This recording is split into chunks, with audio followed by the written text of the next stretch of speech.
अब म त्यसो भने चितवनमा गएर प्रचण्डसँग चुनाव लड्न चाहन्छु, जित्नु त चितवनको जनताले मलाई मत। एको लज्जा त्याज्यति सर्वत्र विजयी भवेतम। अलिकति लाज लाग्दैन वामदेवलाई? एउटा जाब हो राष्ट्रिय सभाको सदस्य हुनको लागि, ल मन्त्री नै भए त्यहाँ भोलि, अनि के चाहिँ इज्जत बढ्छ त उनको भोलि? फेरि चुनाव हार्छन् उनी।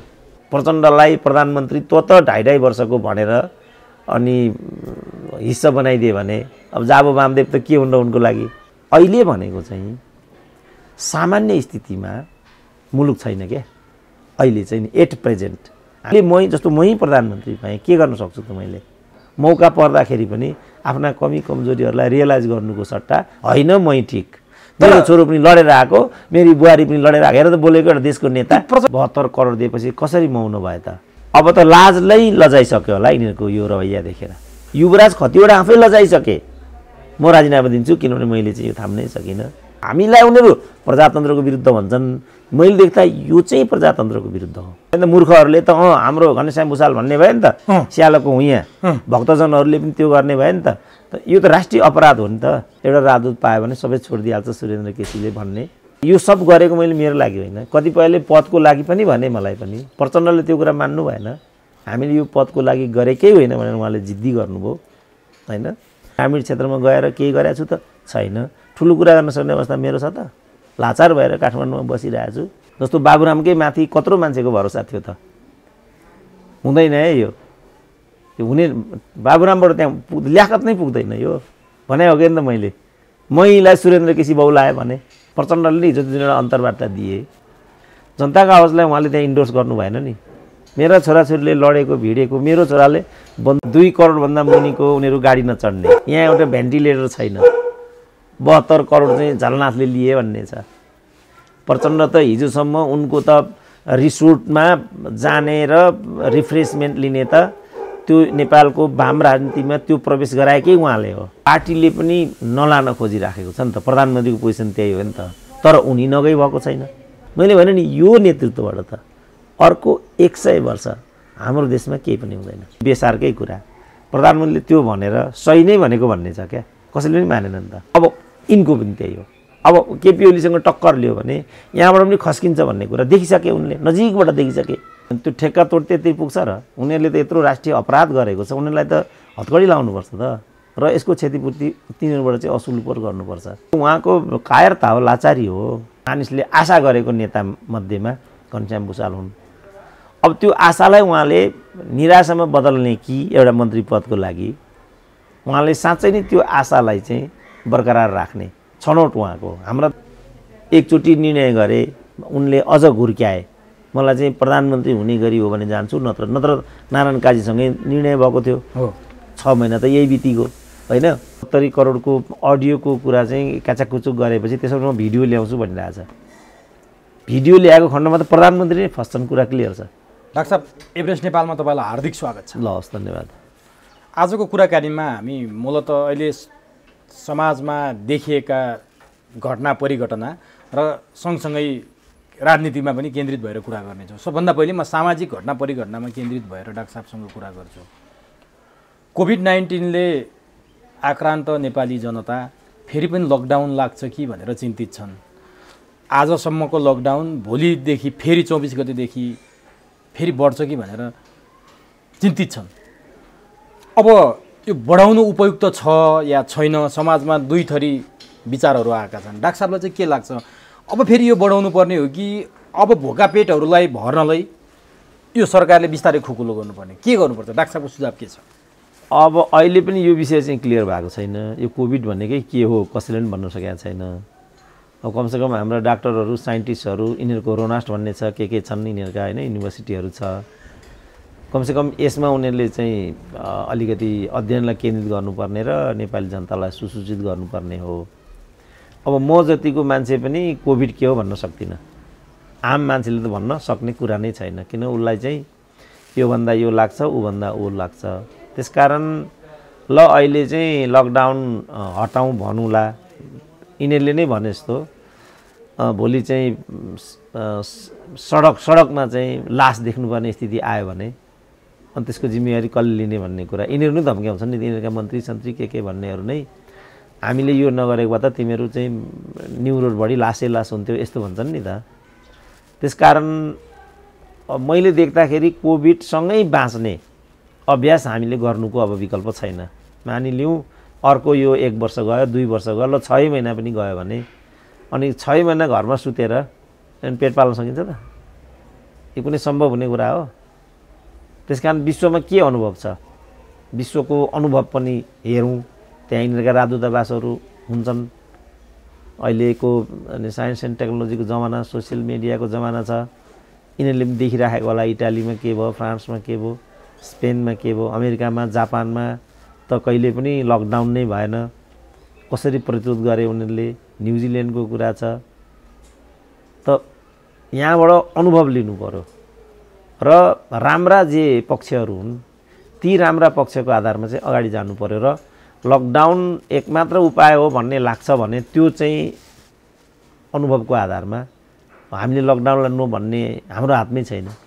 यो मैले डाक्टर साहबलाई हुन त तपाईँ विज्ञता होइन भनेर भनिसक्नु हो। मेरो योमा विज्ञता होइन, मैले भनेको कुराले अर्थ राख्दैन, अरू निकाय छन् तिनीहरूले नै गर्ने हो भनेर डाक्टर साहबले भन्नुभयो। मैले डाक्टर साहबसँग यो किन मात्रै जोड्न खोजेको थिएँ भने अहिले टुडी खेलमा हेर्नुभयो भने बिहान र बेलुका खाना खानेहरूको लाइन छ।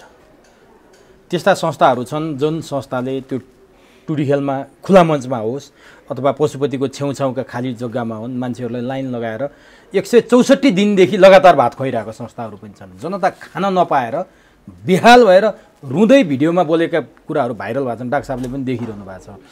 अब जनताहरू रोगले मर्ने भन्दा पनि भोगले मर्ने अवस्था सिर्जना भइसकेपछि अब के गर्ने त भनेर सरकारलाई पनि त अब सोध्नुपर्ने बाध्यता भएको छ। यहाँ नै सुझाव चाहिँ के हुन्छ डाक्टर साहबको भन्न खोजेँ। होइन, उसले चाहिँ उल्टो बाटो लियो नि त। उसले सुरुमा हठात ऊ लकडाउनमा आयो। मजदुरहरू काममा थिए, सोलुखुम्बुमा मजदुर थिए, उनीहरू चाहिँ दार्चुलाका थिए। उनीहरू बिचारा पैदल हिँडेर सोलुबाट दार्चुला पुगे। हामीले त्यो पनि देखायौँ नि त। यिनीहरूलाई मात्रै देखायो होइन नि त, हामीले तिनीहरूलाई पनि देखेका हौँ। बाहिरबाट आएकालाई हामीले महाकालीको पुलमै रोकेर राख्यौँ र महाकाली नदीमा हाम फालेको तपाईँ त्यो पनि देख्नु होला नि त। यिनीहरूलाई मात्रै देखाएको त होइन होला नि त, यिनीहरू मात्रै नेपाली जनता त होइन होला नि त। जहाँसम्म यिनीहरूको कुरा छ, मेरो भनाइ चाहिँ के छ भने सरकारले सुरुमा यो काम 164 नै दिन, किन सुरु बिगिनिङमा त आफै थियो होला नि त अलिकति खाने अवस्था त। 15 दिनको 2 महिनाको 1 महिनाको थियो होला नि त सबैसँग। तर बिहान काम गरेर बेलुका खाने, बेलुका काम गरेको पैसाले बिहान खाने अवस्थाका नेपाली पनि त छन् नि, जो अहिले काम गरेनन् भने छाक टार्ने अवस्था छैन डाक्टर साहब। हो कि, तर अहिले राज्य कुन अवस्थामा छ त त्यो पनि त हामीले हेर्नु पर्यो नि। वृद्ध भत्ता दिइएको छ, अरू सोसियल सेक्युरिटीका विषयहरू छन्, अनि त्योबाट लाभान्वितलाई अनि स्कुटनी गरेर जो निडी पिपुल हुन्, निडी पिपुललाई त हाम्रो दायित्व नै हो, किनभने खानै नपाएर हाम्रो नागरिक मरोस् भन्ने कुरा हाम्रो पनि छैन। तर हाम्रो जुन प्रवृत्ति तपाईँलाई थाहा छ, भुइँचालोको क्रममा अमेरिकामा नागरिकता लिइसकेका नेपालीहरू भुइँचालोको क्षतिपूर्ति हासिल गर्न नुवाकोटमा आइपुगे। त्यसैले मैले के भनेको छु भने नेपाली भन्ने चाहिँ जहीँ गए पनि नेपाली नै हुँदो रहेछ, उसको मनोवृत्ति यो देखिएको छ। अब अहिलेको यहाँको सन्दर्भ, यहाँ म के भन्दैछु भने आखिरी राज्यले अनन्तकालसम्म त खुवाउनु प्याउनु त सक्दैन। राज्यका कतिपय स्रोतहरू गइराखेका छन्, ती स्रोतहरूको चाहिँ उचित प्रयोग हुनु पर्यो। त्यो विधिबाट चाहिँ एउटा लक्षित समूहले चाहिँ अहिले त पेट मात्रै, ज्यान मात्रै बचाइराख्ने अवस्था हो नि त अहिले त। तर अब अहिले त यहाँ त यसभित्र पनि घोटालाका कुराहरू छन्। जस्तो यिनीहरूले 13 अरब जति सकिसके भनेको छ। अब त्यो 13 अरब खर्च गर्ने समय चाहिँ मैले त अब हो, तर यिनले डे 1 मै त्यो कुरा गर्न थाले। यो जुन तपाईँले 164 दिन भन्नुभयो, डे 1 देखि नै उनीहरू त्यो लाइनमा उभिन थाले। अब के गर्ने त हामीले फेरि? अब त्यही त, अब डे 1 देखि नै उनीहरू भ्रष्टाचारमा लागे। ओम्नीको कुरा त छँदैछ, त्यो पनि भर्खरै डे 1 को 2-4 दिन पछाडि नै थियो। मैले यहाँनिर जोड्न खोजेको कुरा कहाँनिर हो भने नि डाक्टर साहब, जस्तो प्रधानमन्त्री केपी शर्मा ओलीका केही भनाइहरू अहिले सामाजिक सञ्जालमा भाइरल छन्। नेपालमा खानै नपाएर त कोही पनि मर्दैन, भोको कोही मर्दैन, भोको कोही रहँदैन, किनभने यहाँ कम्युनिस्टको सरकार छ। अब खानलाई मात्रै हो भने त तपाईँहरू सुतेकै ठाउँमा खाना आइपुग्छ, धनी हुनलाई काम गर्नुहोस् भन्ने प्रधानमन्त्रीको बोलीको भिडियो र सडकमा खान नपाएर नाम्लोले पेट कसेर बसेको रुँदै गरेको भिडियो सँगै राखेर अहिले सामाजिक सञ्जालमा भाइरल भएको छ। भने प्रधानमन्त्री त्यो बोल्ने प्रधानमन्त्रीले यो देख्नु भएको छ कि छैन त्यो कम्युनिस्टको सत्ता छ नेपालमा कोही मर्न पर्दैन भन्ने प्रधानमन्त्रीको बोली के अब हल्का भएको हो के त्यो बोलीको कुनै मूल्य छैन डाक्टर साहब अब भन्ने कुरा जनताले सोध्न थाले क्या अब मूल्य भए पनि प्रधानमन्त्री चाहिँ हल्का फुल्का बोल्ने मान्छे हो भन्ने कुरा अब चाहिँ स्थापित जस्तै भइसक्यो जस्तो यो बेसार काण्डकै कुरा आयो सबैको भनाइ के छ भने आयुर्वेदिक दृष्टिकोणले प्रधानमन्त्रीले त्यो गलत बोलिराखेको छैन तर आम मान्छेले त्यो गलतै बोलेको भन्न ठाने अरू पनि कति कुरा प्रधानमन्त्रीले जहाँ जहाँ बोलेको छ त्यसलाई तुक्काकै रूपमा मान्छेले बुझे किनभने विश्वसनीयताको जुन पारो हो त्यो चाहिँ प्रधानमन्त्रीको एकदम तल आएको छ गुमाइसक्नु भएको थियो गुमाइसकेको छ उहाँलाई कसैले पनि पत्याउँछ जस्तो मलाई लाग्दैन अब किनभने उहाँको चाहिँ जो कार्यशैली हो त्यो कार्यशैली एकदमै आपत्तिजनक छ जस्तो अहिले नै पनि यो बिचमा जुन भ्रष्टाचारका काण्डहरू भए ती सबै काण्डमा जस्तो यो गोकुल बाँसकोटावाला काण्ड पनि उहाँले नै काँध हाल्नुभयो अहिले के कुरा भइरहेछ भने 70 करोडको अडियोको कुरा चाहिँ काचाकुचुक गरेपछि त्यसमा म भिडियो ल्याउँछु भनिरहेछ भिडियो ल्याएको खण्डमा त प्रधानमन्त्री नै फस्छन् कुरा क्लियर छ त यो त हदमा प्रधानमन्त्रीले जोग गर्ने गरेको छ स्वास्थ्य मन्त्रीको कुरा छ त्यही कुरा भनिरहेको छ त्यसपछि उहाँले चाहिँ सबभन्दा विवादास्पद व्यक्तिको रूपमा अर्थमन्त्रीलाई प्रमोट गर्नुभयो र यति उहाँले चाहिँ त्यसलाई च्याप्नुभयो कि तपाईँ देखिरहनु भएको छ त्यसपछि 2टा मन्त्रालय उहाँले बोक्नु भएको थियो तत्काल ती मन्त्रालय चाहिँ विज्ञ व्यक्तिलाई दिएर अहिले आफूलाई हल्का त हुन्थ्यो नि आफूलाई हल्का मात्रै कुरा छैन कि अब अनुभवबाट त सिक्ने हो नि त इतिहासबाट त हामीले सिक्ने हो नि त इतिहासले त पाठ छोडेर गएको हुन्छ तर इतिहासको नियम के हुन्छ भने उसले कसैलाई पनि सिकाउँदैन केही पनि भन्दैन खालि दण्डित मात्रै गर्छ रुसी एउटा उखान्छ इतिहासले कसैलाई केही पनि भन्दैन खालि दण्डित मात्रै गर्छ भनेर त त्यस्तो बेलामा एउटा चाहिँ प्रोपर मान्छेलाई ती क्याबिनेटभित्रकै 3-3वटा मन्त्रालय उहाँको स्वास्थ्य पनि प्रतिकूल छ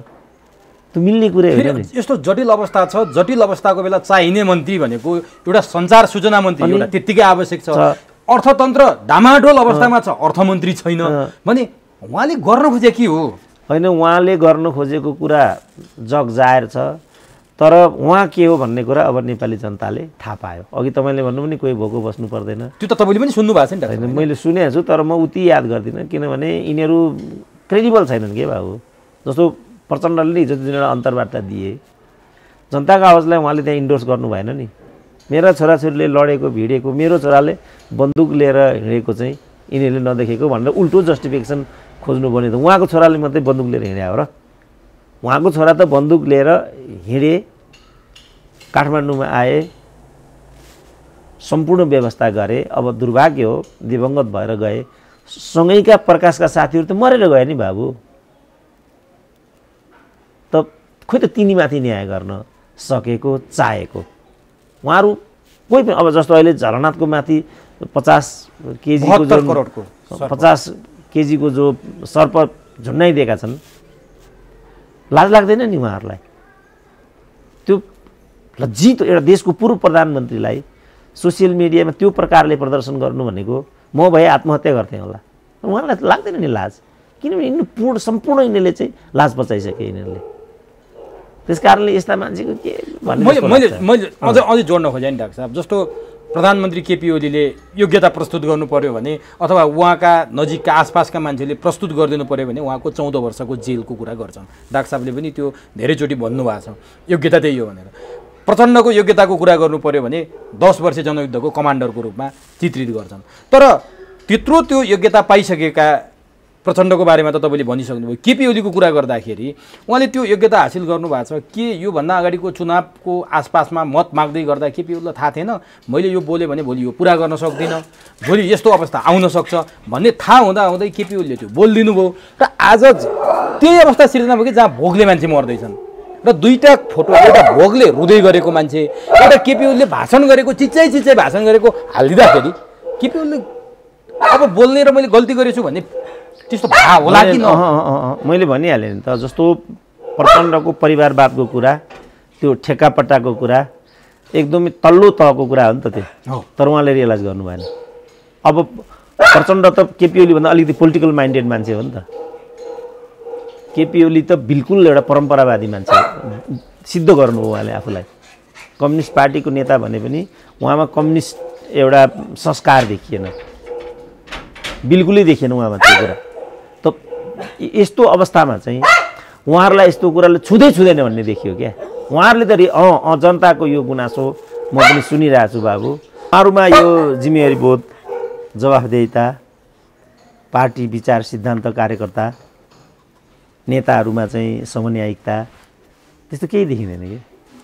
त्यसको खुट्टा केही नै देखिँदैन उहाँहरूमा, त्यस्तो बिल्कुलै देखिँदैन। अब नि यो नदेखेको कुरा सामाजिक सञ्जालमा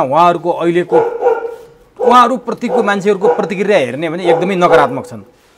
यही भइरहँदा अहिले 2/3 निकट नेकपाको सरकार छ। तपाईँले त यो सबैभन्दा इतिहासकै कमजोर सरकार भनेर व्याख्या गरिसक्नु भएको छ। यस्तो सरकार छ, एकातिर मान्छे खान नपाएर भोको पेट लिएर रुन कराउन बाध्य छ।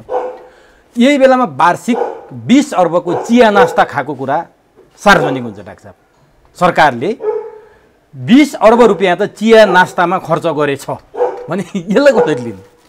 अब त्यो उनीहरूको जुन खर्चको प्रणाली हो, खर्चको प्रणाली चाहिँ जस्तो गएको आर्थिक वर्षमा 6 अरबको चाहिँ गाडी मात्रै खरिद गरेको भन्ने छ। 2 करोडभन्दा मुनिको उनीहरू गाडी नचढ्ने, जो कुटनिक नियोगहरूमा चाहिँ भाडा मात्रै जाँदो रहेछ वार्षिक 3 अरब। अब अहिले उहाँहरूको चाहिँ के छ भने यो पदाधिकारीहरू मात्रै नगरपालिका फलानु गरेर माथि केन्द्रदेखि तलसम्म गरेर 37,000 छन्। अब टोटल जति पनि बजेट हुन्छ त्यसको 60% यसैमा खर्च हुन्छ। यो के नयाँ कुरा छ त? अब प्रधानमन्त्री कार्यालयमा बालुवाटारमा प्रधानमन्त्रीको सरकारी निवासमा पार्टीको मिटिङ नियमित त्यहीँ बस्छ। प्रधानमन्त्रीले ओली सम्मेलन त्यहीँ गर्नुहुन्छ। जन्मोत्सव नेताहरूको त्यहाँ मनाएको मनाइ हुनुहुन्छ। अनि के तपाईँ यस्तो प्रश्नै हो कि प्रश्नैको कति संवेदनहीन भएको भने के? त्यो त हामीले भनिसक्यौँ, उहाँहरूमा संवेदनशीलता नै हराइसक्यो। यो प्रणाली भनेको 3टामा चलेको हुन्छ: एकाउन्टेबिलिटी, मेरिटोक्रेसी, ट्रान्सपरेन्सी। उहाँहरू त्यो कुरा मान्नुहुन्न। यहाँ एउटा भेन्टिलेटर छैन, 72 करोड चाहिँ झलनाथले लिए भन्ने छ। प्रचण्ड त हिजोसम्म उनको त रिसोर्टमा जाने र रिफ्रेसमेन्ट लिने त त्यो नेपालको वाम राजनीतिमा त्यो प्रवेश गराएकै उहाँले हो। याके नीतिभन्दा मुनि त उहाँहरूको कन्फरेन्स नै हुँदैन थियो। अब यो कुनै नेताले, कुनै कम्युनिस्टले गर्ने व्यवहार हो त? उहाँहरूले चाहिँ लोकलज्जा छोडिसक्नुभयो। लोकले के भन्छ होला भन्ने अरू सोध्नु भुलिसक्यो, उहाँले छोडिसक्नुभयो। जस्तो यही भन्नु, त्यही अन्तर्वार्ताको कुरा गरौँ न, होइन? प्रधानमन्त्रीको पनि अन्तर्वार्ता त्यहाँ आयो, त्यसैको जवाफमा यिनीहरूले त्यो गरेका पनि हुन्। अहिले काउन्टर एउटाले अर्कालाई काउन्टर दिने कुरा भइरहेको होइन, त्यो सब प्रायोजित कुराहरू हुन् तिनीहरू, होइन? त्यहाँ कुनै पनि कुरा गम्भीर रूपमा आएको छैन। खालि सेल्फ जस्टिफिकेसनको कुरा खोजिएको छ। सेल्फ जस्टिफिकेसनको अवस्थामा त म पनि छैन। मैले नै पनि यस्तो कोरोना भइराखेको छ, यति कुरा भइरहेछ, के गरेछ त मैले नै पनि, सुरेन्द्रै केसीले पनि के गरेछ त? अब मैले अहिले यहाँ ठुल्ठुलो मैले यहाँ उहाँ भनेर भन्ने अवस्थै छैन नि। के गरेछ? मैले मेरो पेन्सन 20-30 हजार कति पेन्सन आउँछ, त्यसमध्ये 10,000 रुपियाँ छुट्याएको छु त? छैन। ग्रामीण क्षेत्रमा गएर केही गरेको छु त? छैन। ठुलो कुरा गर्न सक्ने अवस्था मेरो छ त? लाचार भएर काठमाडौँमा बसिरहेको छु, अनि रात दिन अन्तर्वार्ता तपाईँहरूसँग दिइराखेको छु। ठुलो बोल्ने अवस्था त मेरो छैन नि। तर मैले नै मभन्दा जान्ने कोही छैन, यतिका अन्तर्वार्ता दिएर जनतालाई जागृत गराउन खोजेँ, यहाँ गरेँ। अब मैले के गर्ने भनेर तपाईँलाई हल्काउन थालेँ भने त्यो चाहिँ हास्यास्पद होइन। तर मसँग एकजना विदेशबाट कुरा गर्न आउनुभएको थियो। उहाँले चाहिँ नि डाक्टर केसीसँग एउटा मेरो गुनासो राखिदिनुहोस् भन्नुभएको थियो। के हो तपाईँको गुनासो भन्नुहोस् भने, हामी एकदम पीडित भयौँ, गुनासो राखिदिनुहोस्। के हो भन्दा, देश बर्बाद बनाए, अब यो देशले जोगाइदिनु पर्यो। डाक्टर केसीले बोलेको कुराहरू हामी धेरै सुन्छौँ। अब देश जोगाउनेतिर पनि लाग्दिनुहुन्थ्यो कि डाक्टर साहब भन्ने कुरा मेरो त्यहाँसम्म पुर्याइदिनु होला है सर भनेर मलाई भन्नुभएको थियो। के भन्नुहुन्छ उहाँले? होइन, यो नै त देश जोगाउनेसँग सम्बन्धित छ नि त। फोन त मलाई अब मलेसियाबाट आउँथ्यो, पोर्चुगालबाट आउँथ्यो, अफ्रिकाबाट आउँथ्यो, नेताहरूले यो गरे बोलिदिनु पर्यो। जापानको अस्ति एउटा आइराखेको थियो, धनगढीमा यसरी चाहिँ भ्रष्टाचार गरे बोलिदिनु पर्यो। अब आज मात्रै भीम उपाध्यायको मैले स्ट्याटस देखिरहेको थिएँ, कञ्चनपुरको नगरपालिकाको मेयर, डिप्युटी मेयर रहेछिन्, लेडी रहेछिन्, अनि उनले चाहिँ सल्लाहकार आफ्नो दुलालाई नै राखेर 25,000 दिइराखेको रहेछ। अब आज मात्रै मलाई एयरपोर्टको लोडरले, मजदुरले फोन गरिरहेको थियो, डाक्टर साहब यत्रो अन्तर्वार्ता गर्नुभयो, हाम्रो कुरै उठाइदिनु भएन, हामीले 8 महिनादेखि तलब पाइराखेको छैन, पेमेन्ट पाइराखेको छैन, ऊ त्यहाँ इन्टरनेसनल एयरपोर्टको लोडर मजदुरले त्यस्तो भनिरहेछ। त सबै गुनासाहरू म भएको ठाउँमा आइराखेका छन्। मैले चाहिँ अब बुझाउन सकेको रहेनछु क्या हो अहिले पनि, तर मैले यो माध्यमबाट यो सब गरेको मैले मेरो लागि होइन, कतिपयले पदको लागि पनि भने, मलाई पनि प्रचण्डले त्यो कुरा मान्नु भएन। हामीले यो पदको लागि गरेकै होइन भनेर उहाँले जिद्दी गर्नुभयो होइन। हामीलाई पनि त्यसरी नै हेरिरहेछ, यो सब पदको लागि नै हो, एउटा राजदूत पायो भने सबै छोडिदिइहाल्छ सुरेन्द्र केसीले भन्ने अमेरिकादेखि मानिसहरू उफ्रिराखेका छन् होइन। त अनेक जोडकोणबाट चाहिँ हामीलाई कम्प्लेन पनि आइरहेको छ, गुनासाहरू पनि आइरहेका छन्, सुझावहरू पनि आइरहेको छ। अब हिजो अस्ति के अर्को गएको हप्ता जापानबाट एउटा त भाइ गुवा रोइरहेको थियो, देशको अवस्था हेरेर ऊ चाहिँ भक्कानिराखेको छ। यी सबै सुझावहरू प्रतिक्रियाहरू मसँग नआएको भन्ने होइन, आएकै छन्। तर उहाँहरूलाई मैले चाहिँ व्यक्तिगत रूपमा भन्नुपर्ने कुरा के भने जम्मैले देशको लागि चाहिँ आफ्नो ठाउँबाट सकेको गच्छेअनुसार गर्ने हो। यहाँ अपेक्षा मान्छेको के भयो, नेतै हुनुपर्छ, दलै खोल्नुपर्छ, मन्त्री प्रधानमन्त्री नै हुनुपर्छ, अनि खेलिएको भूमिका मात्रै भूमिका हुन्छ, अरू भूमिकाको कुनै अर्थ हुँदैन भन्ने मान्छेको बुझाइ छ। जस्तो तपाईँ मिडियामा हुनुहुन्छ, तपाईँको पनि त के खालि पेट पाल्ने मात्रै कुरा त होइन, त्यसो भने त अन्टसन्ट प्रायोजित कुरा बनाएर ठुल्ठुला मान्छेका ल्याएर फलानु गरेर खैला बैला गरेर गरे पनि त हुन्छ। कुना कुनामा गइकन अहिले यत्रो कोरोना छ, जोखिम छ, पत्रकारहरू नै अब अहिले चाहिँ एकजनाले त ज्यान गुमाइसके पत्रकार, यस्तो स्थिति छ। त के यो योगदान होइन त, के यो प्रयास होइन त, के यो व्यक्तिगत लागि मात्रै छ त यहाँ? अब नि डाक्टर साहब हो, तपाईँले बारम्बार जनताकै लागि गर्नुभएको, तपाईँको व्यक्तिगत लागि त केही लाभ के छ र? यहाँ बोलेर के फाइदा छ र तपाईँलाई? तपाईँको घरमा तला थपिने होइन, तपाईँको घरमा चामल आउने होइन, तपाईँ जनताकै लागि बोल्नु भएको छ। अब जनताको लागि गर्छौ भन्नेहरूले जनताको लागि नगर्दाखेरि तपाईँ त जनताको लागि गर्छु भनेर आएको त होइन, तर जनताको लागि गर्छु भनेर आएकाहरूले नगर्दाखेरि जनताको मन कुडिदो रहेछ। यो उदाहरणको लागि जस्तो जनताकै लागि गर्छु भनेर आएका, समाजवादको यात्रामा आएका, कम्युनिस्टको मार्क्सवादको बहुत व्याख्याताको रूपमा परिचित घनश्याम भुषाल पछिल्लो समयमा अलि आलोचित हुनुहुन्छ। उहाँले मलको ठेक्का लिने 2वटा कम्पनीसँगको ठेक्का सम्झौता रद्द गर्नुभयो, त्यो धरौटी जफतको कुरा पनि गर्नुभयो। के मल नल्याएर उनीहरूलाई कारबाही गर्नु, उनीहरूसँगको सम्झौता रद्द गर्नु नै पुरुषार्थ हो डाक्टर साहब? त्यो त लाचारी हो उनको। उनले त आएकै भोलिपल्ट मन्त्रालयको स्थिति समुद्र रूपमा तात्कालिक रूपमा मन्त्रालयले गर्नुपर्ने जिम्मेवारी के छ, बित्दा बिग्रिँदा पक्षहरू के छन्, अब मैले चाहिँ अलिकति हस्तक्षेपकारी तरिकाले गर्नुपर्ने निर्णयहरू के हो, तपाईँहरू चाहिँ सबै एउटा टिपोट लिएर आउनुहोस् भनेर सचिवलाई हराएर, अनि तात्कालिक रूपमा नगरी नहुने, दीर्घकालीन रूपमा गर्नुपर्ने र व्यक्तिगत रूपमा मन्त्रीले पहल कदमी लिनुपर्ने, मन्त्रालयले निर्वाह गर्नुपर्ने कामहरू वर्गीकरण गरेर उहाँले अगाडि बढ्नु पर्थ्यो। अब उहाँ त यी अरू ल्याङ्ग्रे मन्त्री जस्तै खालि जाने, हाजिर गर्ने, गफ गर्ने, यस्तोमा उहाँले समय बिताइदिनु भयो। अब गर्दा गर्दै यो मलको कुरा त कुनै नयाँ होइन, यो त परम्परादेखि जबदेखि यिनीहरूले मुलुकको चाहिँ यो प्राङ्गारिक मलको प्रविधिबाट मुलुकलाई चाहिँ रासायनिक मलको जोनमा लगेर यिनीहरूले चाहिँ जोडे, त्यसपछि हामी मलको दृष्टिकोणले पनि अन्य दृष्टिकोणले जस्तै अपाङ्ग भयौँ। अब अर्काको उत्पादनसँग चाहिँ हाम्रो कृषि व्यवस्था परनिर्भर हुन पुग्यो, त्यहाँदेखि हामी अपायज भइसकेका थियौँ। त यसमा चाहिँ पहिलो त यो घनश्याम जस्तो मान्छेले त पहिलो त यो नीतिमै म चाहिँ विरुद्धमा छु, किनभने यसरी मुलुकलाई परनिर्भर बनाउनु यो देश र जनताको हितमा हुँदैन, दीर्घकालीन दृष्टिकोणले यो ठिक हुँदैन। यहाँ मेरो पोलिसी केन्द्रित हुन्छ। तर अहिलेसम्म चाहिँ मैले अहिले नै यो भनेर त तत्काल त म केही पनि कुरा मुहैया त गराउन सक्दिनँ, तैपनि यी सबै कुराहरूको आलोचना चाहिँ मैले सुन्नु पर्दैन। के कति गर्नु हो स्थिति तपाईँहरूले गर्नुपर्छ भन्ने चाहिँ लेखाजोखा गर्नुपर्नेमा सुतेर बसिदिनु भयो। तर उहाँ अहिले मात्रै होइन नि त, सुरुवाती दिनमै उखु किसानहरूसँगको कुरामा पनि उहाँले त्यो सल्भ गर्न सक्नु भएन। अहिलेसम्म बग्यौता पाउन सकेका छैनन् उखु किसानले, तीमा पनि चुक्नुभयो, म गरेरै देखाउँछु भनेर ठुलै कुरा गर्नुभएको थियो। अब मलको पनि किसानको रोपो पहेँलो भएर मरिसक्यो, न रोप्ने बेला पाए न अब पाक्ने बेला पाए। अब घनश्याम भुषालले 4 महिनापछि मल आउँछ, हिउँदमा आउँछ भनेर फेरि बोल्न थाल्नु भएको छ।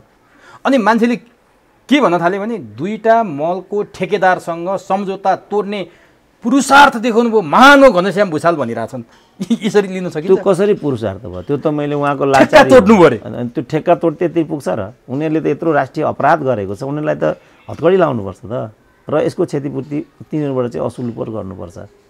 यसरी ठेक्का तोडेर अनि त्यो कारबाही पुरा हुन्छ नि?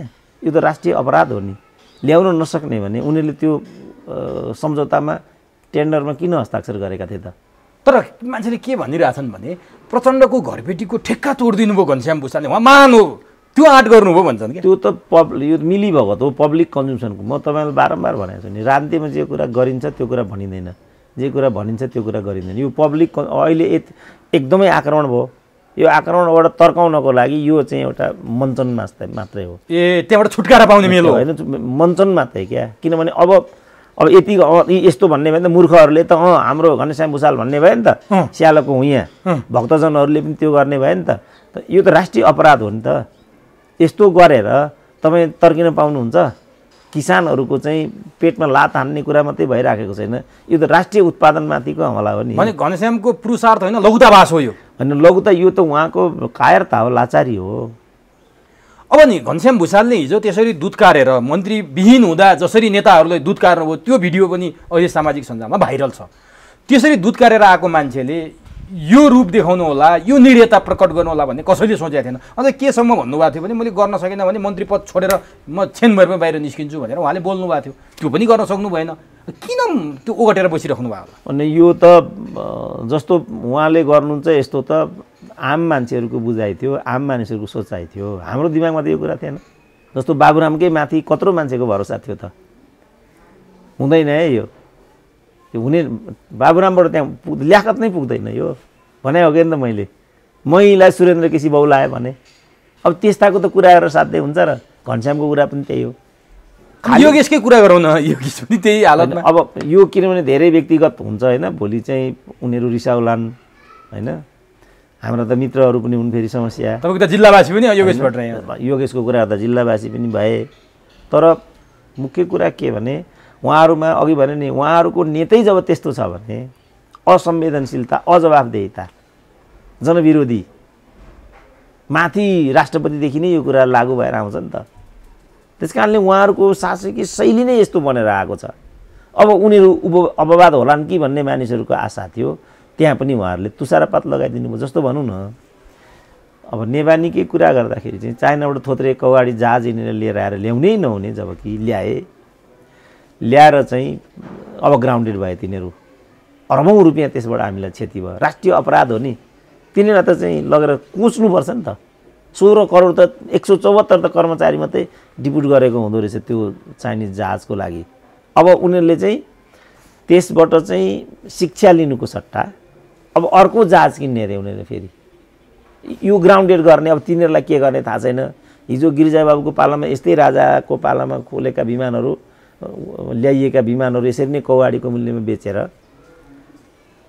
कमिसन खाने इत्यादि कुरा यिनीहरूले गरे। धमिजादेखि यावत कुराहरू हामी सुनिरहेका छौँ, चाइना एयरदेखि सबै कुरा। अब अहिले के भएको रहेछ भनेदेखि नेवानीमाथि चाहिँ 43 अरबको ऋण रहेछ, त्यसको टोटल सम्पत्ति रहेछ 56 अरब। भनेपछि 13 अरब मात्रै रह्यो त्यसको। यिनीहरूले 1-2 वर्षमा त्यो 13 अरब सिद्ध्याएर यसलाई जिरोमा ल्याउँछन्। त भनेपछि यसलाई जिरोमा आउन्जेलसम्म त्यो त राष्ट्रिय क्षति हो नि, त्यो राष्ट्रिय बेइमानी हुन्छ नि त्यो। अनि त्यो कुरालाई रमिता हेरेर बस्ने ठाउँमा योगेश भट्टराई हो त? योगेश भट्टराई भनेको हिजोको एउटा डिलमुनि ठुले जस्तो मन्त्री हो त? कमसेकम ग्रेजुएट त पढेकै होला। युवा नेता भन्छन्, अखिलका त अध्यक्ष नै हुन्, कत्रो कत्रो कुरा गरेर हिँड्थे। आम रूपमा आएको डिलमुनि ठुले मन्त्री र घनश्याम योगेश भट्टराई त्यस्तै हुने हो भने अनि यिनीहरू र डिलमुनि ठुलेमा के फरक पर्यो ल भन्नु त मलाई? किनभने डिलमुनि ठुले भनेको जो पनि मन्त्री राजाले ल त मन्त्री भइस्, त माननीय भइस् भन्ने त्यस्तो हुन्थ्यो यहाँ हिजो। अब अहिले उनीहरू त्योभन्दा नि तुच्छ एउटा स्थितिमा आएर यो काम गरिराखेका छन्। अब घनश्याम योगेशको हकमा पनि यो कुरा हुनु भनेको त जस्तो गगन थापै माथि भनौँ न, कति आरोप आइलागे त? कुनै आरोप आउन लाग्न बाँकी रह्यो त गगनमाथि? बाख्रादेखि अनि मेडिकल कलेजसम्मकै भ्रष्टाचार सबै छताछुल्ल भयो। अनि त यो जुन शैली छ यो प्रजातन्त्रको विरुद्ध हो। यो चाहिँ हामीलाई उनीहरू प्रजातन्त्रको विरुद्ध भन्छन्, मैले देख्दा यो चाहिँ प्रजातन्त्रको विरुद्ध हो। अब नि डाक्टर साहब, यो त यिनीहरूको कुरा भयो। अब जसले मलको टेन्डरको लागि जिम्मा पाएका थिए दुईटा कम्पनी, त्यो दुईटा कम्पनीलाई कारबाही गर्ने, तिनीहरूसँगको सम्झौता रद्द गर्ने, धरोहरी जफत गर्ने र कालो सूचीमा राख्नेसम्मको कुरा भएको थियो। अब कालो सूचीमा नराख्ने बारेमा बहस सुरु भयो अरे, अलमल हुँदैछ अरे कालो सूचीमा नराख्नलाई। भनेपछि तपाईँले भने जस्तो साँच्चीकै देखावटी त होइन, केही पनि हुँदैन, यो 10 करोड पनि हुँदैन। अहिलेलाई तत्काल पब्लिक कन्ज्युमरलाई यस्तो भनिन्छ, ए त्यो 10 करोड केही पनि भने पनि हुँदैन। सम्भव छ त्यस्तो कुरा, पहिल्यै यिनीहरूले मोलतोल गरेर खाइसकेका हुन्छन्, यस्तो कुरा नि गर्छन्। त्यसो भने अर्को एउटा मैले अघि सोध्न बिर्सेछु डाक्टर साहबले, जस्तो भोकले मर्दैन, भोकले कोही मर्दैन भन्ने प्रधानमन्त्रीलाई अहिले भोका मान्छेहरू आउँदाखेरि त्यो हाम्रो सुनसरीका मेयर हुनुहुन्छ नि द्वारिकालाल, उहाँले कोही भोकले मऱ्यो भने प्रधानमन्त्रीलाई हतगडी लाउनुपर्छ भनेर बोलिरहनु भएको छ। त्यो उचित हो उहाँले बोले? होइन, अब त्यो बोलेको हो कि होइन, पहिलो त त्यो चाहियो होइन। दोस्रो कुरा, अब एउटा नगरपालिकाको मेयरले प्रधानमन्त्रीलाई हतकडी लगाउने भन्ने कुरा कल्पना पनि गर्न सकिँदैन। तेस्रो कुरा, कानुनी राज्यमा यो आफै अराजक अभिव्यक्ति छ। हतकडी तपाईँलाई मेरो चित्त बुझ्दैन, हतकडी लगाउँदा तपाईँको हतकडी लाग्छ त? कानुनी प्रक्रियामा जाने हो। तपाईँमाथि केही कुरा लाग्यो भने यहाँ स्वास्नी मार्दाखेरि त अदालतले चाहिँ उन्मुक्ति दिन्छ भने, जन्मकैदमा बसेका मानिसलाई त अदालतले उन्मुक्ति दिन्छ भने, अनि देशको प्रधानमन्त्रीलाई हतकडी लाउने चाहिँ जन्मिया होला त नेपालमा कोही? त्यस्तो सम्भव छ? त्यो उहाँले सार्वजनिक खपतको लागि मात्रै बोलिदिनु भयो। अनि अराजक त्यो द्वारकालाल भनेको जे पनि बोल्ने मान्छे हो नि त, सबैलाई थाहा छ नि त। ठिक छ, त्यो विषयमा धेरै हामी नजाउँ। अब यो कालो सूचीमा राख्ने यिनीहरूको नाटक मात्रै हो, 10 अर्ब पनि फिर्ता गर्दैन, 10 करोड पनि फिर्ता गर्दैन भन्ने तपाईँले भन्नुभयो। अब हिउँदसम्म मल ल्याउँछु भनेर ठोकुवा गर्नुभएको छ, त्यसमा विश्वास गर्ने कि नगर्ने? अब अहिले बर्खाको खेतीपातीले त मल पाएन, अब हिउँदमा पनि पाएन भने उहाँ पनि प्रधानमन्त्री जस्तै झुटको पुलिन्दा नै रहेछ भनेर बुझ्नुपर्ने हो। होइन, अब उहाँले आफ्नो चाहिँ पोजिसन भविष्य अब आफै स्पष्ट पार्नुपर्छ, किनभने हामीले त सम्भावना भएको नेतामा गणना गरेको, अब योगेश इत्यादिलाई पनि अब सोसियल मिडिया इत्यादिले ठुलो अपेक्षा नै गरेका हुन्। अब घनश्याममाथि त गरेको मैले देख्दा जस्तो एउटा मानिसले आशा गरेको नेता मध्येमा घनश्याम भुषाल हुन्। अब त्यो आशालाई उहाँले निराशामा बदल्ने कि एउटा मन्त्री पदको लागि उहाँले साँच्चै नै त्यो आशालाई चाहिँ बरकरार राख्ने छनौट उहाँको। हाम्रा त मित्र पनि सङ्गीन गढीमा हुनुहुन्छ उहाँ। अब मैले अघि पनि भने हाम्रा त मित्र पनि हुन्। अब उहाँले छनौट कुन बाटो उहाँले चाहिँ निर्दिष्ट गर्न चाहनुहुन्छ, यो उहाँको आफ्नो छनौटको कुरा भयो। हामीले देख्दा उहाँमा त्यस्तो किसिमको काबिली केही पनि देखिएन। अरू साधारण जो मन्त्री जोगमेर सोगमेर मन्त्रीहरू त्यही थियो, त्यो र टिलमुनि ठुले जो मैले भने नि, त्यो र यिनीहरूमा केही पनि भिन्नता देखिएन। अब अहिलेका चाहिँ डेमोक्रेटिक लिडरहरू मात्रै होइन, यिनीहरूले त आफूलाई कम्युनिस्ट पनि भनेको छ। कम्युनिस्ट भन्ने लिडर, त्यसमा पनि यिनीहरू त युवा नेता, बौद्धिक नेता सबै भने हो नि त यिनीहरूले, खै त? त्यसकारण छनौट उहाँहरूको, यसलाई उहाँहरू कसरी लिनुहुन्छ त्यो हेर्न बाँकी छ। त्यो उहाँहरूले निर्णय गरे, हामी हेर्न केही बाँकी छैन। मलाई त डे वानदेखि आफ्नो भविष्य उहाँहरूले कहाँ लैजाने, उहाँहरूले आफू कहाँ के हो, उहाँको जस्तो एउटा बौद्धिक नेताको रूपमा हो कि एउटा मन्त्री राज्य दिलमुनि ठुले नै हो कि दिलमुनि के हो त? उहाँहरू आफै छनौट गर्ने कुरा हो। हामीले त एउटा चाहिँ सङ्केत मात्रै गरिदिने हो।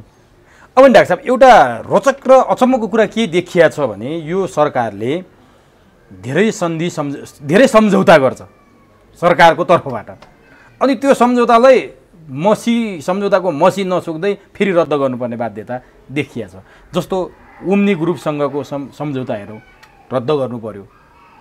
त्यसै गरी मलको लिनेमा कम्पनीहरूसँगको सम्झौता रद्द गर्नु पर्यो। आज आएर त्यो रेल विभागसँगको रेल सम्बन्धी जुन सम्झौता थियो त्यो पनि रद्द गर्नुपर्ने भयो। होइन, यो यिनीहरूलाई पहिले थाहा हुँदैन, सम्झौता गर्दै रद्द गर्दै बाहेक त यो सरकारले केही गर्न नसक्ने। यो रेल सम्झौतालाई चाहिँ के भन्नुहुन्छ फेरि तपाईँ? यो होइन, यो त अब जस्तो विधिको शासन मान्नुपर्ने हुन्छ। यो वेस्ट मिनिस्टरियल सिस्टमको मूलभूत कुरा भनेको चाहिँ विधिको शासन हो, जवाफदेहिता हो। अब त्यो नमान्ने बित्तिकै त केही पनि बाँकी रहँदैन नि।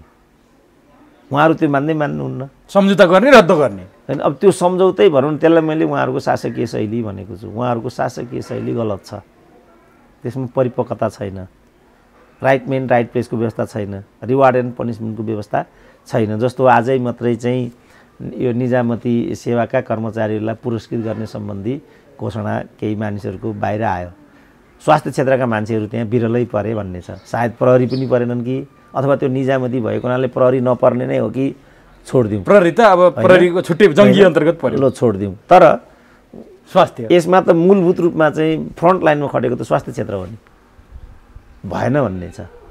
त यिनीहरूको के छ भने मूलत पार्टी छन्, पार्टीभित्र पनि गुटगत एउटा मानसिकताबाट यिनीहरू शासन गर्छन्। त्यो त राजकीय तरिका भएन, विधिको शासन भएन, अनि लोकतान्त्रिक तरिका पनि भएन। अनि लोकतन्त्र भन्ने, ल ठिक छ, लोकतन्त्रलाई उनीहरूले प्रयोग गरे कम्युनिस्ट भन्ने। अनि कम्युनिस्टभित्र चाहिँ के छ त, मानिसलाई पुरस्कृत र दण्डितको व्यवस्था के छ त? जस्तो चाइनामा भ्रष्टाचार भन्ने बित्तिकै सिद्धियो, पब्लिक ल्याएर हानिदिन्छ नि त। जस्तो अहिले नेपालको स्थिति हेर्दाखेरि हान्नुको विकल्प पनि देखिँदैन नि। यसरी राष्ट्रलाई लुट्ने हो भने त विश्वविद्यालयको मात्रै अस्ति भिसीको प्रतिक्रिया मैले देखिरहेको थिएँ। गत वर्ष 16 करोड खर्च गरेर बनाएको चाहिँ भिसीको भवन छाता ओढेर बस्नुपर्छ भनिरहेछ। यसरी राष्ट्र लुट्न पाइन्छ त? अब टिचिङ हस्पिटलभित्र एउटा 60 करोडको क्यान्सर लङ बनाएको रहेछ, त्यसको पनि अवस्था त्यही छ। अब सर्वत्र चाहिँ अवस्था यही छ। जो यी ठेकेदारको तपाईँले कुरा गर्दै हुनुहुन्छ, यी जम्मै ठेकेदारहरू, चाहे त्यो शिक्षाको भन्नुहोस्, बोर्डिङ स्कुल चलाएर बसेका माफियाहरू, मेडिकल माफिया भन्नुहोस्, अरू भन्नुहोस्, जम्मै हाउसमा पुगिसकेका छन्। जम्मै विनोद चौधरीदेखि लिएर उमेश श्रेष्ठसम्म उनीहरू जम्मै ती छन्। अहिले शेरबहादुरको सरकार भएको भएदेखि नेपालको अर्थमन्त्री नै विनोद चौधरी। अब हामीले यहाँ रोएर हुन्छ त? त्यसकारण जे उहाँहरूले चाहिँ तरिकाबाट शासन गर्न खोज्नु भएको छ, यो मौलिक रूपमै गलत छ, प्रस्थान बिन्दुमै यो गलत छ। अब हामीले यो भनिदिने मात्रै हो। अब जनताले जस्तो यो शासकीय शैलीको बारेमा तिमीहरूलाई केपी ओलीको शासकीय शैली मन परिराखेको छैन भने उपनिर्वाचन भइराखेको छ, निर्णय बदल न त भने नि त मैले नै एकपल्ट बदले त। तपाईँ के गर्नु त त्यसो भने? अब चुप लाएर हेर्नु भयो। यिनीहरू नै भन्छन् के भने तेरो त्यत्रो दम छ भने एकचोटि त्यही ज्ञानेन्द्र साईलाई भनिरहेछन् जुम्लामा गएर एकचोटि वार्ड अध्यक्ष लडेर जितान। तपाईँ सुन्नु होला नि त? सुनेको छु। अब म त्यसो भने चितवन नगएर प्रचण्डसँग चुनाव लड्न चाहन्छु, जित्नु त चितवनको जनताले मलाई मत। त्यसकारण अब हामीले आफैलाई पनि विचार गर्नु पर्यो, हामीले के चाहेको, के खोजेको, हामी कहाँ छौँ। यदि हामीले सुशासन खोजेको, न्याय खोजेको, समृद्धि खोजेको हो भनेदेखि हामीले यो विधिलाई छोडिदिनु पर्यो। गलत मैले भने नि, यो नेतृत्वबाट त अर्को 100 वर्ष हाम्रो देशमा केही पनि हुँदैन। नि डाक्टर साहब, 164-65 दिन भइसक्यो हामी लकडाउनमा छौँ, बाहिर निस्किने अवस्था छैन। बिचमा सरकारले लकडाउन खोल्यो, मान्छेले कोरोना अन्त्य भएको जसरी बाहिर निस्किए। तर कतिपयले विरोध गरेका थिए यो लकडाउन सरकारले रणनीतिक हिसाबले खोलेको छ भन्दाखेरि ट्याक्क रणनीति के थियो भने राजस्व सङ्कलन गर्ने, तलब खुवाउने, पैसा उठाउने मात्रै रहेछ। अनि फेरि लकडाउन सुरु भयो। अब फेरि अहिलेसम्म लकडाउनमा राखेको थियो जनतालाई, फेरि 25 गतेदेखि चाहिँ नि निषेधाज्ञा खोल्ने। अनि फेरि अब त्यो राष्ट्र बैङ्कले त निर्देशन दिइसक्यो, सबै बैङ्कहरूका शाखा खोल, वाणिज्य बैङ्क र वित्तीय संस्थालाई सबै बैङ्क वित्तीय संस्थाका शाखा खोल, किनभने राजस्व उठाउनु छ भनेर फेरि हतार खोल्दैछ। भने सरकारले जनताको ढाडमाथि सेक्न मात्रै खोजा रहेछ भन्ने प्रश्न भएन अहिले? होइन, उसँग त मजबुरी नै छ नि, किनभने निवर्तमान अर्थमन्त्रीले भनेको नि खर्च हाम्रो मासिक 40 अरबको छ, उठ्ती हाम्रो 15 अरब छ। अब 25 अरब त यहीँ ड्याङ खाइराखेको छ, बाहिरबाट ल्याउने हो। बाहिर पनि हतप्रभको अवस्थामा छ। डोनाल्ड ट्रम्प नै जीवन मरणमा चाहिँ अल्झिराखेको स्थिति छ। सर्वत्र स्थिति केही पनि अनुकूल छैन नि। मुख्य कुरा के हो भने यो स्थितिलाई कसरी चाहिँ प्रतिरोध गर्ने, यसमा चाहिँ पक्ष पनि प्रतिपक्ष पनि बौद्धिक पनि नागरिक समाज पनि मिडिया पनि एक ठाउँमा उभिएर यसको विरुद्धमा प्रतिरोध गर्ने क्षणमा आज विषय छ नि त। अब त आवाज उठ्न थालिसके। हामी यदि लकडाउन फेरि निरन्तर गर्ने हो भने आन्दोलनमा उत्रिन्छौँ भन्ने एक थरी छन्। अब सरकारले नै के गर्न थाल्यो भने आजसम्म घरभित्र राख्ने, सबै व्यवसाय बन्द गरिदिने, कसैको व्यवसाय पनि खुल्ला छैन, अनि ट्याक्स तिर्न आ भन्दाखेरि त मान्छे आक्रोशित त होला नि डाक्टर साहब। अनि मान्छे आक्रोशित होला, तर मान्छे आक्रोशमा आएको परिणाम जे हो तपाईँ पाटनको केस सुन्नु भएको छ 18जना प्रहरीहरूमा सङ्क्रमण भन्ने छ जो 6जना 9जना पक्राउ परेका थिए ती जम्मै सङ्क्रमित भन्ने छ अनि यो पनि केपीलीको टाउकोमा हालेर पार लाग्छ त ग्राउन्ड रियालिटी के छ त ग्राउन्ड रियालिटी अहिले गैर जिम्मेवारी बोल्ने समय छैन के बाबु तर ट्याक्स उठाउने त जनतालाई आक्रोशित बनाएको छ नि त व्यवसाय केही छैन सारा चौपट छ केही कुरा हुन पाएको छैन पैसाको ट्रान्जेक्सन छैन केही छैन अनि मान्छे कहाँबाट ल्याएर बुझ्छ त डाक्टर त्योमा त्यसो भने उद्योग वाणिज्य सङ्घको काम के त उद्योग वाणिज्य सङ्घले त भनिसक्यो अब हामी सरकारले बन्द गरे पनि हामी बन्द गर्नेवाला छैनौँ प्रधानमन्त्रीले निजी क्षेत्रकालाई बोलाएर भनिसक्नुभयो अब खुकुलो हुन्छ भनेर त भन्नुभयो तर नाडा भन्नुहोस् उद्योग वाणिज्य सङ्घ भन्नुहोस् अब पनि फेरि लकडाउनलाई निरन्तरता दिने र बन्द गर्ने हाम्रा व्यवसाय खुल्न नदिने भने हामी प्रतिरोधमा उत्रिन्छौँ भनिसकेपछि सरकारलाई पनि गाह्रो होला नि सरकारलाई त सजिलो हुन्छ यसबाट त किनभने त्यसपछि यो जिम्मेवारी तिनीहरूकै टाउकोमा हालिदिनु पाउँछ नि त उसले त तिमीहरूकै कारणले फेरि सङ्क्रमण बढ्यो स्वतः छ नि त जस्तो मैले भने नि त पाटनमा जुन भयो 18जना प्रहरीमा सङ्क्रमण देखियो भनेपछि मासमा गयो 1 2 जो 9जना पक्राउ परे 9जना सङ्क्रमित छन् त्यसको लागि पो त हामीले यो गरे जस्टिफिकेसन पायो कि पाएन उसले त्यसकारण त्यसलाई जो विधिबाट चाहिँ त्यो चिज मेन्टेन गर्नुपर्ने थियो त्यो उल्लङ्घन गरेर त हामीले गल्ती गरिरहेछौँ नि त अहिले भनेको चाहिँ सामान्य स्थितिमा मुलुक छैन क्या अहिले चाहिँ एट प्रेजेन्ट हामी पनि क्रिटिकल हौँ होइन सरकारको क्रिटिकल आवाज हामी दिन्छौँ तर क्रिटिकल आवाज दिन्छौँको मतलब अन्ठसन्ठ बक्ता हिँड्ने त होइन नि त अहिले मै प्रधानमन्त्री भएँ के गर्न सक्छु त मैले तर यिनीहरूको हकमा चाहिँ के कमजोरी भइराखेको छ भने उनीहरू निजी स्वार्थबाट चाहिँ गाइडेड छन् क्या उनीहरू जस्तो प्रधानमन्त्रीले जो 2टा मन्त्रालय राखिछोडेको छ नि कुनै अर्थै छैन नि हिजै पनि जहाँ चाहिँ युवराज खतिवडालाई चाहिँ पोस्ने जुन नियत देखाए नि प्रधानमन्त्रीले बाफ्रे त्यता नेताहरू छन् त्यहाँभित्र ती नेताहरूको कस्टमा चाहिँ एउटा इम्पोलिटिकल मान्छेलाई चाहिँ हाइट दिनु हुँदैन नि त्यत्रा नेताहरू तीभित्र वरिष्ठ नेताहरू छन् विज्ञ व्यक्तिहरू छन् विज्ञ नेतैमा पनि विज्ञता भएका व्यक्तिहरू छन् हिजै पनि अब सुरेन्द्रै पाण्डेले पनि सामान्य पढाइ भए पनि राम्रो किसिमले अर्थ मन्त्रालय चलाइराखेको विगत छ किनभने पोलिटिकल लिडर हुन् नि त त्यो त पोलिटिकल लिडरले लिड गर्ने विषयवस्तु हो नि त एज ए होल उनीहरू गैर जिम्मेवार छन् त्यो कुरा मैले माने हुँदै पनि त प्रधानमन्त्रीले त होइन यो यसरी तपाईँ यो तरिकाले जानुहोस् यस्तो भइराखेको छ जनताले दुःख पाइराखेका छन् यो हो नि त गर्नुपर्ने त्यो सब त केही पनि गरेको छैन उहाँले अब प्रचण्डले पनि होइन यो एकदमै विवादित भयो जनताले धेरै नै दुःख पाए 2/3 केही पनि अर्थ भएन यो कुरा चाहिँ मैले सहन गर्न सक्ने स्थिति हुँदैन भन्नुपर्नेमा खालि आफू मौका पर्दाखेरि पनि आफ्ना कमी कमजोरीहरूलाई रियलाइज गर्नुको सट्टा होइन मै ठिक मेरो छोरो पनि लडेर आएको मेरी बुहारी पनि लडेर आएको हेर त बोलेको एउटा देशको नेता प्रचण्डलाई तपाईँले भने जस्तो नि होइन 2/3 छ यसलाई चाहिँ रिभ्यू गरौँ अथवा के गरौँ भनेर तपाईँले भन्नुभयो त्यो भन्ने भित्रबाट बोली प्रचण्डको किन नआयो केले रोक्या छ प्रचण्डलाई किनभने जस्तो झलनाथलाई यिनी चुप्छन् त अब यिनको पनि त्यही हो अब केपी ओलीसँग टक्कर लियो भने यहाँबाट पनि खस्किन्छ भन्ने कुरा देखिसके उनले नजिकबाट देखिसके कारण त्यो थियो त्यो कारणले पनि उनी यहाँ उभिराखेका होलान् अब नि डाक्टर साहब जस्तो लकडाउन खोल्ने नखोल्ने विषयमा यदि खोल्न पर्यो भने नि जसले आवाज उठाछन् उनै माथि उनैको थाप्लोमा राखिदिन्छ सरकारले भनेर तपाईँले भन्नुभयो अब काठमाडौँ उपत्यकाका 3वटा जिल्लाका प्रमुख जिल्ला अधिकारीहरूको बैठक बसेर यो लकडाउनलाई अझै कडा बनाउने नाकामा सेना परिचालन गर्ने त्यति मात्रै होइन यो निषेधाज्ञा दशैँसम्म लम्ब्याउनुपर्छ भनेर उनीहरूले त्यस्तो किसिमको मोडालिटी तयार पारेर सुझाव दिएको कुरा हो कि यो सम्भव छ अब सरकारले चाह्यो भने त असम्भव केही पनि हुँदैन तर चाहिँ त्यसले पार्ने जुन दुष्प्रभाव हो त्यसको वैकल्पिक व्यवस्थापन चाहिँ सरकारसँग के छ त त्यो महत्त्वपूर्ण कुरा हो उहाँहरूलाई लाग्छ कि लकडाउनबाट मात्रै सर्वसाधारणको जीवधनको रक्षा गर्न सकिन्छ त्यो त विचार गर्ने निकाय भनेको सरकार नै हो सरकारले त्यसरी जाने सोच्छ भने त्यसलाई चुनौती दिने अवस्थामा त हामीहरू हुँदैनौँ तर त्यसपछि उत्पन्न हुने स्थितिको सम्बोधनतर्फ सरकारसँग के विकल्प छ त यदि उसँग त्यस्तो विकल्प छ र हामीलाई उसले चाहिँ घर घरमै रहने बस्ने जस्तो चाइनाको वुहानकै कुरा छ नि त त्यहाँ कस्तो मेथड बनाएका थिए भने हरेक नागरिक चाहिँ घरमै बस्ने र सरकारले चाहिँ हेर्छ, हरेक घरमा चाहिँ पिसिआर गर्छ र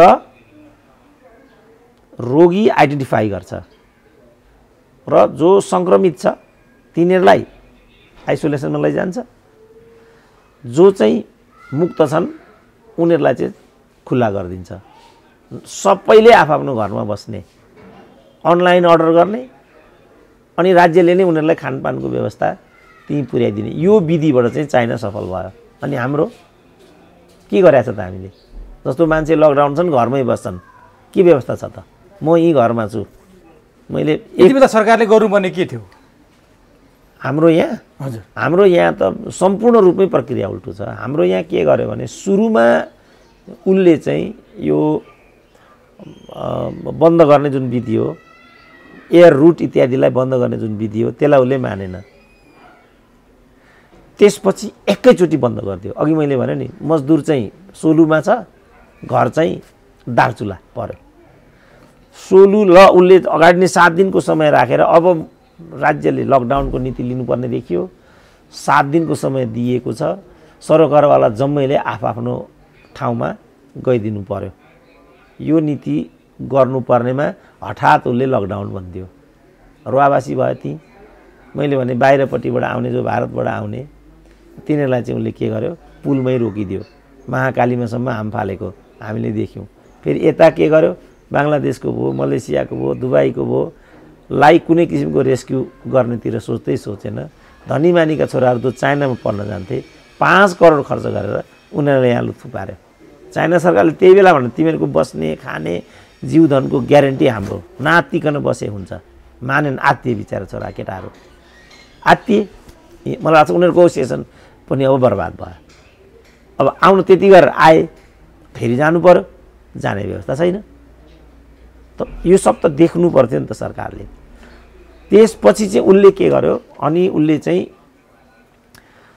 अब आखिरी त थाम्न सकेन, पारीकोलाई पनि आउन थाले, जबरन पनि आउन थाले। गौरीबन्टाबाट, बनबासाबाट, फलानोबाट जबरजस्ती आउन थाले। अब यहाँ के देखियो भनेदेखि मध्य प्रदेशको मजदुरको चाहिँ चङ्क बनेपामा चाहिँ आइपुगेको देखियो। के हेरेर बस्यो त प्रहरीले यो बिचमा? अहिले तपाईँ सेनाको फलानु कुरा गर्नुहुन्छ, यो के गरे त? यो जस्तो झापाबाट एउटा गाडी अगाडि बढ्यो, लकडाउन छ, काठमाडौँ छिर्न पाइँदैन भनेपछि त्यसलाई नागडुङमासम्म आउन किन दिएको?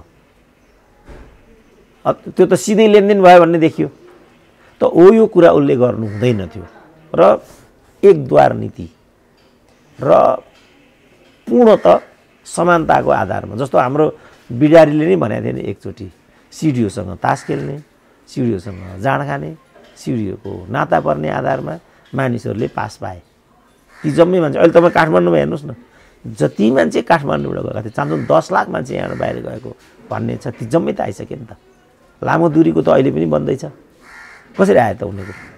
यो एम्बुलेन्स समेत प्रयोग गरेर, सरकारी मानिस र सरकारी मान्छेसँग जोडिएकाहरूलाई ल्याउने एम्बुलेन्सको मात्रै नागढुङ्गामा चाहिँ जाम देखियो। त यो तरिकाबाट आजको दिन आएको छ नि त। सर्वसाधारणको यसमा कुनै दोष छैन नि। त यो किन चेक नगरेको त? त्यस कारण सबै बाहिर बोर्डरमा पनि यही गरेको भन्ने छ। जनै 5000 गोजीमा हालेर यो गरिएको भन्ने छ। अनि यो सबै सरकारको लापरवाही देखियो। होइन, उसले चाहिँ लापरवाही नै भन्नु पर्यो, तर उसले चाहिँ जिम्मेवारीपूर्ण यो चिजलाई बोध गरेन र मोनिटरिङ भएन। माथिबाट मोनिटरिङ गरेर यो भइराखेको छ कि छैन भने आफ्नो सूत्रहरू प्रयोग गरेर यस्तो किसिमको भइराखेको अवस्थामा देन दिएर हस्तक्षेप गरेर कारबाहीको दायरामा ल्याउँदै अगाडि बढ्नुपर्नेमा हेफाजत अगाडि बढ्यो। तर अब सरकारले यदि लकडाउन लम्ब्यायो भने एक थरी अभियन्ताहरूले आन्दोलनै घोषणा गर्ने तयारी गरेको हामीले देखिरहेछौँ। कतिपयले त त्यो भिडियोहरू पनि सार्वजनिक गरिसक्नुभयो। 24 गतेभन्दा बढी यदि सरकारले लकडाउन फेरि लम्ब्यायो भने हामी सडकमा सरकार विरुद्ध ओर्लिन बाध्य हुनेछौँ भनेपछि त सरकारले पनि सोच्ने समय आयो नि त। मलाई लाग्छ यी मानिसहरू सरकारवादी हुनुपर्छ। किनभने यस्तो आवाज अहिले दिनु भनेको सरकारी पक्षको कुरा हुन्छ त्यो। किनभने हाइसन्चो भयो नि त। जस्तो मैले भने नि पाटनको कुरा, सङ्क्रमण थाप्लोमा हालिदिने कुरा। अनि अब तपाईँ भनिरहेछ त उनीहरूले योगेश भट्टराईहरूले नि के भनिरहेछ भनेदेखि हामीले यसो नगरेको भए तिमीहरू चाहिँ चोकमा मरिरहेको हुन्थ्यो भनि नै रहेछ नि त। उनीहरूलाई सजिलो बनाइदिने अवस्था। अब यसबाट त उनीहरूलाई सजिलो हुन्छ। त्यस कारणले के गर्नु पर्यो भने यो सरकारवाला सङ्घ संस्थाहरूले यो बोल्नेहरू पनि त सरकारवाला निकायकै तर्फबाट बोल, जस्तो मलाई त त्यस्तो बोल्ने हिम्मत आउँदैन भनेपछि यो त सङ्घ संस्थाको आवाज होला। उनीहरूले के गर्नु पर्यो भनेदेखि यसमा उचित के हुन्छ, जस्तो सोसियल डिस्टेन्सिङबाट मात्रै यसको समस्याको समाधान हुन्छ कि, जस्तो अहिले के आइरहेछ पछिल्लो एउटा मान्छेको चाहिँ बुझाइ के भइराखेको छ भने corona has become reality and we have to live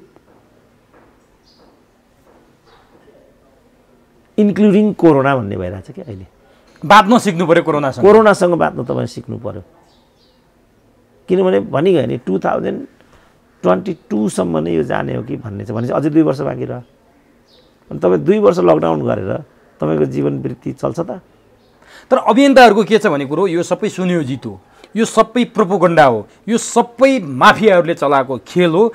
यो कोरोना भन्ने केही पनि छैन। त्यसकारण विदेशमा त जुलुस हुन थालिसक्यो, जर्मनमा लकडाउनको विरुद्ध जुलुस भएको हामीले भिडियोहरू देख्न थालिसक्यो। भनेपछि नेपालमा पनि यिनीहरू माफियाको चाहिँ चङ्गुलमा परेका छन्। त्यसकारण यो कोरोना केही होइन, अब हामी सडकमा आउनुको विकल्प छैन, यिनले हाम्रो पेट बन्द गरिदिने र हामीलाई भोकै मार्ने, रोगले मार्ने होइन, त्यो अभियानमा लागे भनिरहेछ। त्यो त मेडिकल काउन्सिल छ नि त, ठुल्ठुलो डाक्टरहरू, उनीहरू पनि प्रभावमा परे भन्छन्।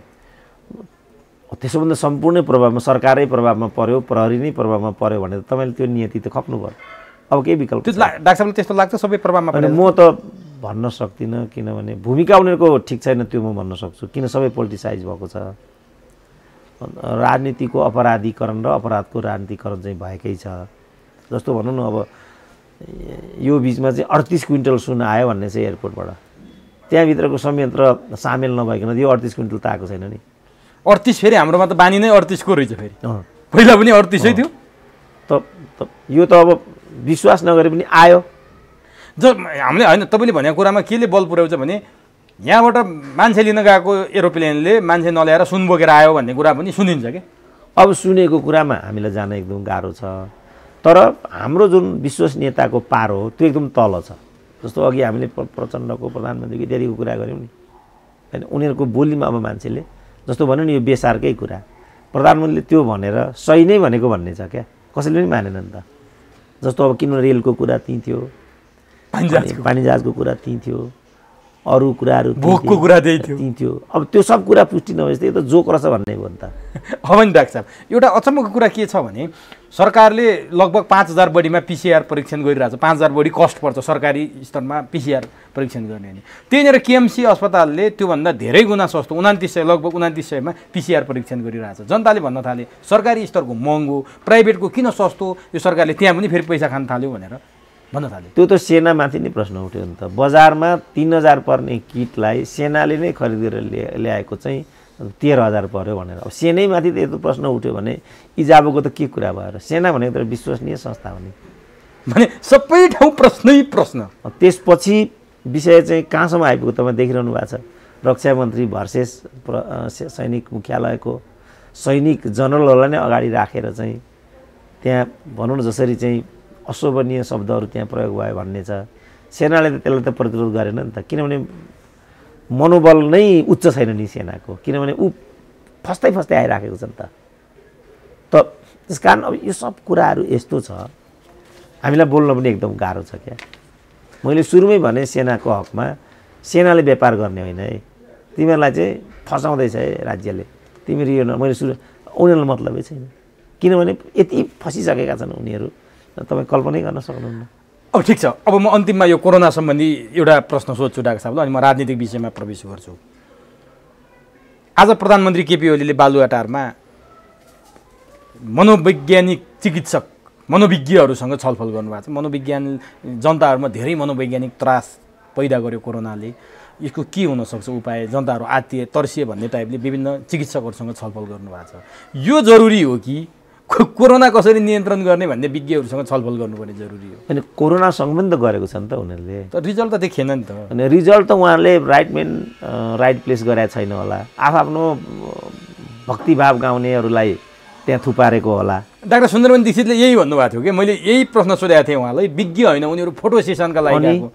त उहाँले भनेपछि उहाँ त आधिकारिक व्यक्ति। मैले त सुरुदेखि नै के भनी आएको छु भने उहाँकै अग्रतामा मैले त मिनिस्टरै बनाउनुपर्छ भनेको थिएँ सुरुदेखि नै। किनभने डाक्टरहरू पनि छन् किसिम किसिमका छन्, व्यावसायिक डाक्टरहरू छन्, राजनीतिक डाक्टरहरू छन्, अनेक किसिमका डाक्टरहरू छन्। तर उहाँको चाहिँ व्यावसायिकता र निष्ठामा प्रश्न छ जस्तो मलाई लाग्दैन व्यक्तिगत रूपमा। उहाँको अगुवाईमा उहाँलाई स्वास्थ्य मन्त्री नै बनाउनु पर्छ। स्वास्थ्य मन्त्री नै बनाएर अनि जस्तो केदार नरसिंह केसी भयो, हाम्रो डाक्टर भोला रिजाल भयो, जगदीश लाल वैद्य भयो, सन्दुक रोहित भयो, जो समाजमा चाहिँ मर्यादित पनि छन्, डाक्टर मात्रै छैनन् कि मर्यादित पनि छन्। डाक्टर भरत प्रधान भयो होइन, त्यस्ता मानिसहरूको एउटा टिम त्यसपछि उहाँहरूलाई जवाफदेही बनाउनुपर्छ। उहाँहरूलाई जनताप्रति जवाफदेही हुने गरी ल के हो त यो अहिले त तपाईँ अघि पनि हामीले भन्यौँ यो कोरोना के हो भन्ने बारेमा मै भन्न सक्दिनँ। ज्योतिषीले एउटा कुरा भनिरहेको छ, धामीले एउटा कुरा भनिरहेको छ, मनोविदले एउटा कुरा भनिरहेको छ, आयुर्वेदले एउटा कुरा भनिरहेको छ, होमियोपेथी पनि रहेछ अर्को, त्यसले अर्को भने मैसँग, होमियोपेथीले अर्को भन्छ, एलोपेथिकले अर्को भन्छ। कन्फ्युज भएन? जस्तो चाइनामा चाहिँ no double words, single word, नेतृत्व राज्यले लिने, तिमीले राज्यको कुरालाई मान्ने, एक द्वार नीतिमा उनीहरू आए। कसरी जिते त उनीहरूले? त्यत्रो मुलुकलाई व्यवस्थापन गर्नु भनेको मामुली कुरा हो त? हामी कहाँ त्यो अभाव भयो। अब हामी कहाँ चाहिँ यसको जिम्मेवारी र संवेदनशीलतालाई हामीले आत्मसात गरेनौँ। भने यस्तो विषयमा नि को आफ्नो, को बिरानो, को नजिकको, को काखा, को पाखा भन्नेमा जाँदा त्यो त तपाईँ स्वास्थ्य मन्त्रालयमा हेर्नु। स्वास्थ्य मन्त्रालय स्वास्थ्य सचिवदेखि, प्रवक्तादेखि, डाइरेक्टरदेखि, जुन विज्ञ हो यो भाइरोलोजिस्ट त्यो शेरबहादुर पुन भन्नेदेखि सबलाई तबादला गरे नि त उनीहरूले। ठिक छ डाक्टर, अब यो कोरोनासँग सम्बन्धित विषयलाई यही राखौँ। अब हामी राजनीतिक विषयमा प्रवेश गरौँ। अब यी सबैलाई लिड गर्ने चाहिँ राजनीति नै हो। फेरि राजनीतिमा प्रवेश गर्दाखेरि नेकपालाई छोएनौँ भने त्यो बहस नै अधुरो हुन जान्छ। अब नेकपाबाटै प्रवेश गरौँ। नेकपाभित्र वामदेवप्रति प्रधानमन्त्री एवं नेकपाका अध्यक्ष केपी ओलीको चाहिँ वामदेवलाई हेर्ने दृष्टिकोण चाहिँ के हो, वामदेवप्रतिको नीति के हो भन्ने प्रश्न उठ्न थाल्यो क्या। अब वामदेवप्रतिको प्रधानमन्त्रीको ओलीको नीति स्पष्ट के छ भने वामदेवलाई त्यति नजिक पनि नल्याउने र त्यति टाढा पनि जान नदिने, जसले गर्दा आफूलाई उल्लेखनीय क्षति हुन पुगोस्। प्रधानमन्त्रीको चाहिँ नीति यो हो। अब वामदेव आफैको चाहिँ के नीति हो मलाई त्यो चाहियो। वामदेव आफै चाहिँ के चाहन्छन्? एकपल्ट उनी अप्पर हाउसमा नजाने भन्थे, त्यो त प्रष्टै छ नि। संविधानै संशोधन गरेर प्रधानमन्त्री हुने भन्ने कुरा थियो, त्यो त सम्भव छैन। यो राजमानलाई राजीनामा गराएर कुलमान होइन राजमान नै हो। यो के अहिले मन्त्री नै छन् नि त सहरी विकास, यो रामवीरलाई राजीनामा गराएर त्यहाँबाट चुनाव लड्ने भन्ने कुरा एकपल्ट आयो। कहिले धनबहादुर बुढालाई डोल्पाबाट गराउने भन्ने कुरा आयो, सबै कुरा आयो होइन। त्यसकारण अब मैले देख्दाखेरि एकपल्ट जो नेपाली जनताले 5 वर्षको लागि जनमतबाट हटाइसकेका छन्, फेरि उनीहरू 5 वर्षको लागि त्यहाँ जाने हैसियत, त्यसै पनि अप्पर हाउस भनेको नैतिकवान मान्छेले जाने, जवाफदेही मानिसले जाने, लब्ध प्रतिष्ठित दलित महिला, वयोवृद्ध, सहज प्रक्रियाबाट आउन नसक्ने, बौद्धिक सहज प्रक्रियाबाट आउन नसक्ने तर लैजानु पर्ने। अब बौद्धिक त नेपालमा हुन्छ कि हुँदैन, पार्टीको लठो बौद्धिक हुँदैन भनिआएको छु मैले, बौद्धिकको कुरा अर्कै भयो फेरि। तर सहज प्रक्रियाले त्यहाँ जान नसक्ने, म भनौँ न म अप्पर हाउसमा जान चाहन्छु, पुग्छु त? हाउसमा जान चाहन्छु, पुग्छु त? त्यही अन्तर्गत उनीहरूले युवराज कतिवटालाई ल्याएको छ, पुग्थे त हो। यस्तो तरिकाका मानिसहरूलाई लैजाने हाउस हो त्यो। वामदेवहरू, नारायण काजीहरू जाने ठाउँ त होइन नि त्यो। तर अहिले के भन्न थालियो भने राष्ट्रिय सभा होइन हरुवा सभा राखौँ भनेर पनि सामाजिक सञ्जालमा लेखेको देखिन्छ क्या डाक्टर साहब। हुन पनि नारायण काजी त वास्तवमा गोर्खाका जनताले हराएकै पात्र हुन्, वामदेव बर्दियाका पात्रले हराएकै मान्छे हुन्। तर हराएका मान्छेलाई लैजाँदाखेरि हरुवा सभा भयो भनेर त्यहाँसम्म मान्छेले त्यसको चाहिँ उडाउन थाले क्या, त्यसलाई त्यो गरिमा घटेन त्यो राष्ट्रिय सभा? त्यसको त गरिमै के छ र? तपाईँ अब नेपालमा मन्त्रीहरू, प्रधानमन्त्रीहरू के गरिमा छ र नेपालमा? गरिमाको कोणबाट त कोही पनि गरिमायुक्त अवस्थामा रहेनन् कोही पनि, किनभने यिनीहरूले आफ्नो श्रीमती लगे, व्यभिचारहरू लगे, भ्रष्टाचारीहरू लगे होइन, शैक्षिक माफियाहरू, बौद्धिक माफियाहरू, मेडिकल माफियाहरू, औद्योगिक माफियाहरू, कर छल्नेहरू सबै त्यहाँ छैन नि त। त्यो मर्यादाको चाहिँ कुरै छोडिदिउँ होइन। अब मुख्य कुरा के भने किन यिनीहरूले यसो गरेको, यस्तो नगर्दै हुन्थ्यो, किनभने आखिर जाने त त्यहाँ तिनीहरू नै हुन्। यसले उनीहरूको हाइटमाथि किन यिनीहरू यति, जस्तो अघि हामी झलनाथको कुरा गऱ्यौँ नि, बिचारालाई चाहिँ 50 केजीको चाहिँ सर्प लगाएर चाहिँ अजिङ्गर लगाएर त्यो त परिवारलाई पनि घिन लाग्नुपर्छ नि। झलनाथको छोरो त नासाबाट पढेर आएको हो कि जागिरी त्यहाँको भनेर म सुन्थेँ। उनकी श्रीमती त लेक्चरर नै हुन् युनिभर्सिटी कि, परिवारलाई पनि यसले त घात गर्यो नि। किन यिनीहरू यति तल आयो भन्ने चाहिँ मैले देख्दा विषय हुन सक्यो। जस्तो अब राष्ट्रिय सभाको अध्यक्षकै कुरा गर्नु, उनले चाहिँ यो पिएको फलानाको नक्कली बिल बनाएर चाहिँ खाँदा रहेछन् भन्ने कुरा आइराखेको छ। गणेश तिमिल सेनाको नाम। अब गरिमा रह्यो त उनको जुन हाउसको चिफैको यो अवस्था छ, अनि एउटा फ्युचोको के गरिमा हुन्छ त्यहाँ। तर ल ठिक छ, वामदेवले लगे सामाजिक सञ्जालमा वामदेवको पक्षमा बधाई दिने समेत मान्छेका औँला काँपे, औँलाले त्यो लेख्न सकेनन् कङ्ग्रेचुलेसन पनि। त्यस्तो गरी वामदेव गौतमलाई लैजानै पर्ने आवश्यकता के हो भनेर धेरै मान्छेले उत्तर खोजिरहेको अवस्था छ। तपाईँ एउटा राजनीतिक विश्लेषक पनि, राजनीतिलाई नजिकबाट निहाल्नु भएको पनि, अघि त भन्नुभयो बेबिचारीहरू यस्ता यस्ता लैजाने ठाउँ हो भन्नुभयो, तर जनताको दृष्टिकोणले वामदेवको आवश्यकता चाहिँ के थियो त्यहाँ? अनि जनताको कुरै छैन नि त। पार्टीले पनि नलान खोजिराखेको छ नि त, प्रधानमन्त्रीको पोजिसन त्यही हो नि त। तर उनी नगई भएको छैन। एकचोटि निर्णय गरे, उनले अझ घुर्क्याए, मलाई चाहिँ प्रधानमन्त्री हुने गरी हो भने जान्छु, नत्र नारायण काजीसँगै निर्णय भएको थियो। 6 महिना त यही बितिगयो होइन। त्यसपछि चाहिँ एकाएक म जान्छु भनिदिए। अनि यहाँ प्रधानमन्त्री पनि छैन, जनता पनि छैन नि बाबु। यो त उनको आफ्नो चाहना हो नि। उनले नै, अघि मैले घनश्यामहरूको हकमा भने नि, उनले नै विचार गर्नुपर्छ कि यो विधिबाट उनले त्यहाँ गएर, जस्तो अहिले मन्त्री नै हुने भन्ने पनि कुरा छ। मैले संविधानको धारा पनि हेरेँ, मन्त्री बन्न त संविधानले रोक्छ भन्ने कुरा छ। अब उनीहरू त उप प्रधानमन्त्री भइसके। अब यो जनताको कुरा हो र, यो त जनताको कुरा। भोलि उनीहरूले बनायो भने तपाईँ अचम्म नमान्नु होला, किन यिनीहरू नियम कानुन केही पनि मान्दैनन् यिनीहरू। तर प्रधानमन्त्री केपी ओली चाहिँ वामदेवलाई लैजानमा सकारात्मक हुनुहुन्न। अहिले पनि केपी ओली चाहिँ वामदेवलाई गलाउने र फकाउने रणनीतिमा हुनुहुन्छ। कथम कदाचित वामदेव गएनन् भने फेरि युवराज खतिवडालाई नै अर्थमन्त्रीमा दोहोऱ्याउने र युवराज खतिवडालाई नै सिफारिस गर्ने तयारीमा प्रधानमन्त्री हुनुहुन्छ भनिन्छ। यो कतिको साँचो हो लाग्छ? अनि यो हुनसक्छ, तर अब यसको विश्वसनीयता, यसको स्तर, यसपछि त्यो पार्टी सचिवालयलाई हेर्ने दृष्टिकोण कस्तो हुन्छ त भन्ने हुन्छ। यो त यसअघि नै भएकै हो नि। जस्तो सचिवालयले वामदेवलाई सिफारिस गर्यो भनियो, प्रधानमन्त्री केपी ओलीले केही छैन होइन त्यो भएकै होइन भन्नेपछि त यसअघि पनि देखेकै हो नि हामीले। बस अब हो, यो चिजलाई चाहिँ हामीले कसरी बुझ्ने भन्ने। त्यसपछि भयङ्कर हौँ भन्छन् नि यिनीहरू होइन। म त यस्तो हुँ, एकचोटि एउटा कार्यक्रममा नारायण काजी पनि थिए। अब तपाईँ जस्तो त सुरेन्द्रै केसी छन् त यिनै, किन तपाईँ यही साधारण बौद्धिक कुरा गर्ने भने किन तपाईँ चाहिँ सुरेन्द्रै केसी काफी छन् नि त भनिदिए कसैले त्यहाँबाट मेरै नाम लिएर। अनि उनले के भने नारायण काजी नै हो, नारायण केसी प्रचण्ड पनि होइन, सुरेन्द्र केसी पनि होइन, त क्या हामीलाई कुरा चाहिँ त्यत्रो गर्ने, तर व्यवहारले त त्यो कुरा पुष्टि भएन। नारायण काजी पनि एउटा पदको लागि मरिहत्ते गर्ने व्यक्ति भन्ने नै देखियो। यही कुरा वामदेवको भयो। अब केपी ओलीको जहाँसम्म युवराज इत्यादि भन्ने कुरा छ, अब त लाजलाई लजाइसक्यो होला यिनीहरूको यो रवैया देखेर। युवराज खतिवडा आफै लजाइसके, म राजीनामा दिन्छु किनभने मैले चाहिँ यो थाम्नै सकिनँ, सोसियल मिडिया हेर्नै सक्ने अवस्था भएन।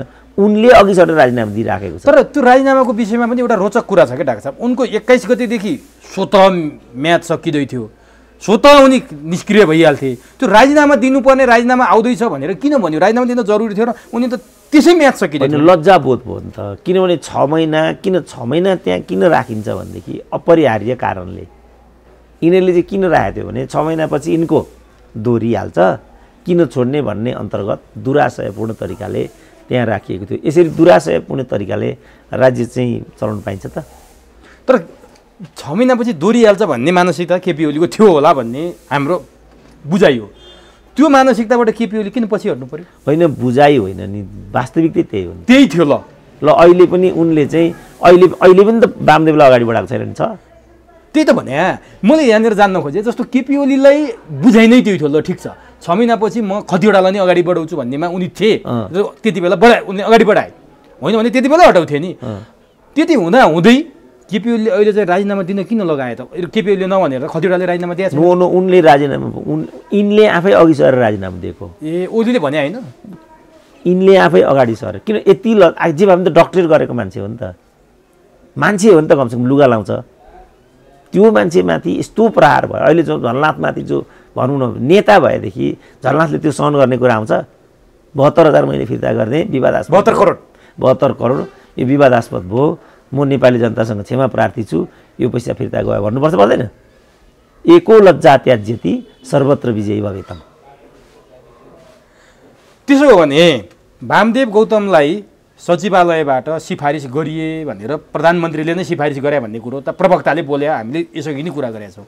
त्यति भनिसकेपछि फेरि मन्त्री परिषदको बैठक भयो लगत्तै अर्को दिन, त्यहाँबाट राष्ट्रपति कहाँ सिफारिस पठाउनु पर्ने? केपी ओलीले किन रेस्पोन्स नगरे यसको? होइन त्यसबाट किन रेस्पोन्स नगरेको भन्ने कुरा चाहिँ उनको भयो, तर त्यसबाट उनको नियत त अगाडि आयो नि। अब म उनलाई केही पनि भन्दिनँ, किनभने प्रधानमन्त्रीसँग कैयौँ अधिकारहरू विशेषाधिकारपूर्ण हुन्छन् भन्ने छ, होइन? किनभने के गर्ने, सिस्टमै हामीले त्यो गरेका छौँ, संवैधानिक व्यवस्था नै त्यो छ, सिद्धियो कुरा। तर वामदेव पनि त एउटा नेता हुन्, किन उनी यसरी चाहिँ हल्लुड भइराखेका छन्? अलिकति लाज लाग्दैन वामदेवलाई? एउटा जाब हो राष्ट्रिय सभाको सदस्य हुनको लागि, ल मन्त्री नै भए त्यहाँ भोलि, अनि के चाहिँ इज्जत बढ्छ त उनको? भोलि फेरि चुनाव हार्छन् उनी। अहिले उनी ती गएर जनतासँग मैले जे भए पनि बिराएँ, तपाईँहरूसँग कटेर बसेँ, माथि पहाडको निर्वाचन क्षेत्र के अरे प्युठान गएँ, गल्ती गरेँ, फेरि फर्केर आएँ भन्दै जनतासँग एकाकार आखिरी 600-700 भोटले त हारेका रहेछन् हो। त त्यो गर्नुपर्नेमा अनि यहाँ चाहिँ यसरी लड्ने हो? आफ्नो राजनीति आफै समाप्त पार्दैछन् हो। यसमा चाहिँ मैले अलिकति प्रश्न उठाउँछु, किनभने यिनीहरू नेपाली नेताहरू धेरै तलका छन्, त्यो म मान्छु, तर यति तल आउनु चाहिँ अकल्पनीय हो क्या। तर वामदेवको मनोविज्ञान केपी ओलीले राम्रोसँग अध्ययन गरे आउनुपर्छ, होइन? होइन, त्यो गौण कुरा भयो। खालि म केपी ओलीको त आशय बुझियो नि, केपी ओली वामदेवले ल्याउनै चाहन्छन् भन्ने त्यो त बुझियो नि त। अब यस्तो बेलामा वामदेव आफैले सोच्नु पर्ने हो कि यस्तो गरिकन लु मन्त्री नै भए अरे, प्रधानमन्त्रीको त त्यहाँ असहयोग हुन्छ। जस्तो अहिले घनश्यामको कुरा छ, ईश्वर पोखरेलको कुरा छ, सहयोग छैन नि त। उनीहरू मन्त्री त छन् बिचारा, 10 दुनियाँ गरेर उनीहरू त्यहाँ मन्त्री त भए, तर त्यो मन्त्रीको ओज त भएन नि। जस्तो अब प्रदीप गिरी मन्त्री नै छैनन् नि, तपाईँ घनश्याम भुषाल मन्त्री भए, कसको ओज छ त राजनीतिमा भन्नु त? त्यति पनि बुझ्दैनन् त यिनीहरू। ठिक छ, मन्त्री भए, केही कुरा गरिदिए, एउटा जस्तो भनौँ न कुलमान डाइरेक्टर मात्रै भए, एउटा कुरा त ल्याइदिए नि त। अब अहिले कुलमान भएको भन्दा नभएको फाइदा छ, किन कुलमानले त आफ्नो एउटा क्रेज बनाए नि त। यो बाटो जाबो एउटा बिजुलीको डाइरेक्टरले कमान्ड गर्न सक्दा देशभरिको मन जित्या छ, होइन ल भन्छ? 3 करोड नेपालीको मन जित्या। अनि अब अहिले सारा मान्छे कुलमानको जय जयकार गरिराखेका छन्, तर यति बेला वामदेवको त 3 जना पनि देखिन्न। अब अनि हो यो कुरा चाहिँ किन नबुझेको भन्ने मेरो लागि थोरै विषय छ, तर नि डाक्टर अरू त मलाई विषय नै छ। तर नि वामदेव गौतमले उमेरको हिसाबले सबैभन्दा सिनियर ज्येष्ठ मान्छे नै म हो शीर्ष नेतामा भनेर त्यो ख्वाब पनि गर्छन्। बडो आफूलाई चाहिने नेकपा भित्रको सबैभन्दा सिनियर लिडरको कुरा पनि गर्छन्। तपाईँले भने जस्तो यही सामान्य कुरा बुझ्न नसक्नेलाई कसरी सफल राजनीतिज्ञ मान्ने त? होइन, सफल असफलमा हामीले डिबेट गरेका छैनौँ नि त। उनी कस्ता राजनीतिज्ञ हुन् भन्नेमा डिबेट गर्नु। कस्तो राजनीतिज्ञ हुन् त यी? होइन, उनी त एउटा चाहिँ लहरी, एउटा दम्बी अहङ्कारी, उनको यो शैली देखिन्छ। तर उनी सँगसँगै बौद्धिक पनि छन्, होइन? किताब पनि लेखेका छन्, 2-3टा किताब त मैले उनको पढेको पनि छ र मेरो सङ्ग्रहमा पनि छन्। मेरा असल मित्र पनि हुन्, होइन? मेरो चिन्जान पनि छ व्यक्तिगत। जसरी उनको बाहिर प्रचारबाजी छ, त्यस्ता लुवाट हुने होइनन्, तर यिनी लुवाट हुन् भन्ने मेसेज बाहिर छ। त किन यस्तो व्यवहारले गर्दा? तर रोचक कुरा जस्तो पहिला पनि यिनलाई सिफारिस गरियो, यिनी भएनन्, काठमाडौँबाट चुनाव लडाउने भनियो, लड्न पाएनन्, अहिले पनि सचिवालयले सिफारिस गर्यो भनेर पुरा छरपष्ट भइसक्यो। अब यसपालि पनि सिफारिस भएनन् भने उनले के गर्छन् होला? केही पनि गर्दैन, चिसो पानीले नुहाउँछन्। किन तपाईँ देखिनु प्रचण्डले के भने त के भयो त? माधव नेपाल झलनाथहरूले के भने के भयो त? केही भयो त? उनीहरूलाई लज्जा बोध भनि गयो नि। यो सिस्टम भनेको चाहिँ जवाबदेहिता र संवेदनशीलतामा इथिक्समा चल्ने सिस्टम हो। यो कुरा के सुनिँदैछ भने करिब उनले 2वटा मन्त्रालयमा उनले आफ्ना मान्छे पठाउने, करिब 1 दर्जन जति संवैधानिक नियुक्तिमा उनका मान्छेले नियुक्ति पाउने, त्यो कुरामा बार्गेनिङ चल्दैछ अहिले। यदि त्यो कुरामा वामदेवले पाएर त्यो चित्त बुझायो भने उनी फेरि चाहिँ ब्याक हुने सम्भावना छ केपी ओलीसँग। यो किसिमको बार्गेनिङ चल्दैछ भनिरहेछन्, यो साँचो हो? अब मोलतोल त यिनीहरू गर्छन् होइन, तर केपी ओलीले यो तरिकाले अरूलाई घोडा चढ्न दिएको विगत छैन। प्रचण्डलाई प्रधानमन्त्रीत्व त 2.5 वर्षको भनेर अनि हिस्सा बनाइदिए भने अब जाबो वामदेव त के हुन्न उनको लागि? तिनलाई थाङ्नामा सुताउने सम्भावना छ होइन? अब त्यो पनि म भन्नेपट्टि छैन, किनभने यो सबै त यिनीहरूले नै गरेको कर्म हो नि। केपी ओलीले त एउटा आफ्नो पदलाई बचाउनको लागि जे पनि गर्ने भए। तपाईँले आफ्नो प्रस्तुति योग्य र सफल बनाउनको लागि तपाईँ जे पनि गर्नुहुन्छ नि, रिफरेन्स ल्याउनुहुन्छ, पढ्नुहुन्छ, तुलनात्मक गर्नुहुन्छ, आक्रामक हुनुहुन्छ, जे पनि हुनुहुन्छ नि। किन भन्दा तपाईँले देखाउनको लागि होइन नि, यो प्रोग्रामलाई कसरी सार्थक र प्रभावकारी बनाउने। आफ्नो धारणा सार्वजनिक गरिदिनु भयो, यसको लागि तपाईँलाई हार्दिक धन्यवाद। हस्, धन्यवाद।